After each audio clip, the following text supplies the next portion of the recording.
l'enseignement sur les 7 églises de l'Apocalypse. Ces églises ne sont pas une fiction. Ces églises ont bel et bien existé.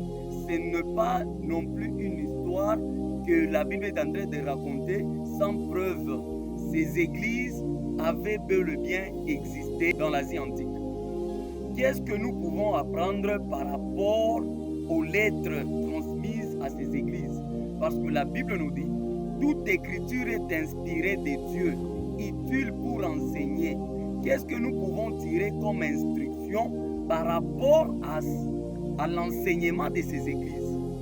Que le Seigneur connaît premièrement l'adresse physique de tout le croyant. Dieu connaît l'adresse physique de là où tout le monde est en train de prier, là où vous évoluez, là où vous priez, c'est votre adresse que Dieu vous a accordée. C'est pourquoi vous devez comprendre ceci. Un chrétien ne doit pas être quelqu'un qui change d'église en église. L'église dans laquelle vous évoluez, c'est l'adresse physique de tout croyant. C'est pourquoi vous allez voir dans l'enseignement des apôtres, les apôtres n'ont pas encouragé les croyants d'échanger les églises. Les apôtres décourageaient les croyants de quitter leurs assemblées vers d'autres assemblées. Hébreux chapitre 10, verset 25 nous dit ceci. N'abandonnons pas notre assemblée comme c'est la coutume de quelques-uns. C'est-à-dire les apôtres ont constaté qu'il y avait de croyants qui avaient habitude d'échanger des assemblées.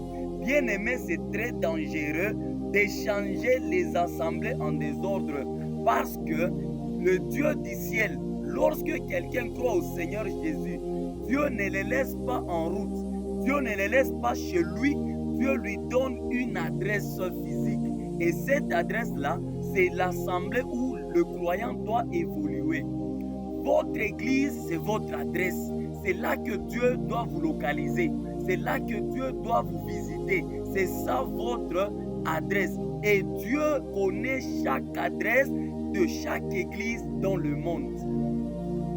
Et deuxième des choses que vous devez connaître, pour que Dieu reconnaisse votre assemblée, il faudrait que votre assemblée soit réellement l'église de Jésus.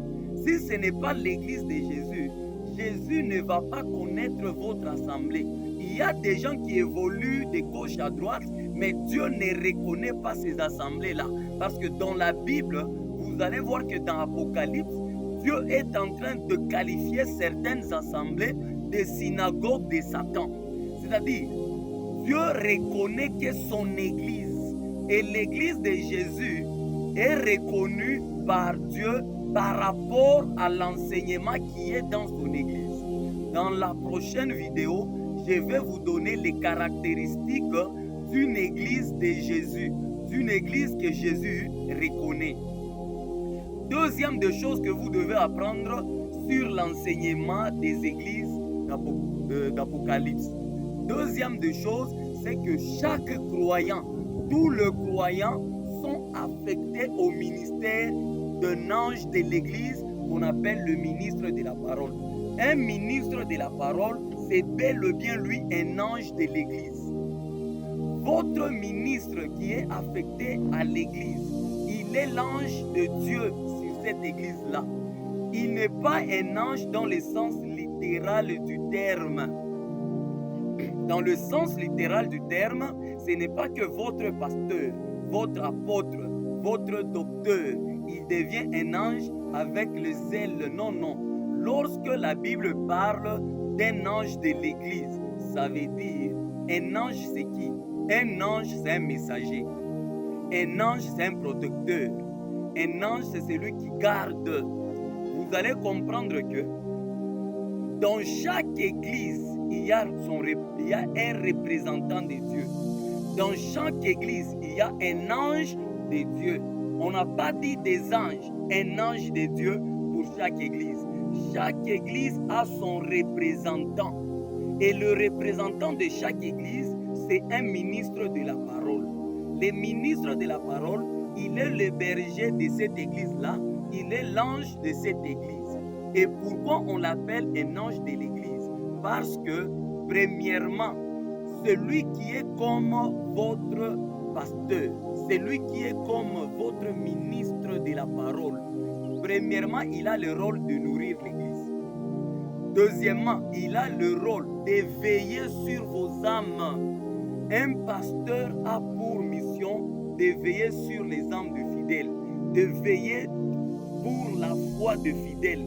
Un bon pasteur, il ne peut pas accepter que ses fidèles puissent être vagabonds spirituels. Un bon pasteur, c'est un bon berger. Il veille à ce que ses brebis soient bien sécurisées et protégées. C'est aujourd'hui où nous voyons des chrétiens qui veulent être indépendants. Un chrétien ne peut pas être indépendant. Le Seigneur, lorsqu'il vous sauve, il vous affecte au ministère de son envoyé dans l'église. Un pasteur, un apôtre, un évangéliste, c'est un envoyé de Dieu pour son église. Lorsque vous donnez votre vie à Jésus, Jésus vous affecte au ministère de son envoyé. Et tout chrétien doit avoir probablement un seul pasteur. C'est comme ça. Tout chrétien doit avoir un seul pasteur. Il n'existe pas de chrétiens avec 3 pasteurs, 4 pasteurs, 10 pasteurs. Ça, c'est les vagabondages spirituels. Et tout chrétien qui a plusieurs pasteurs ne peut pas être sauvé. C'est ça le principe biblique. Le pasteur qui est affecté sur votre église, deuxièmement, il a le rôle de veiller sur vos âmes. Hébreux chapitre 13, verset 17. La Bible dit, obéissez à vos conducteurs parce qu'ils veillent sur vos âmes. Si vous refusez d'être soumis à un pasteur, vous n'allez pas hériter du royaume des cieux.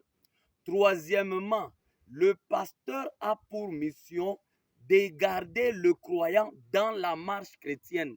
Le berger a pour mission de veiller à ce que tout brebis marche correctement avec le Seigneur.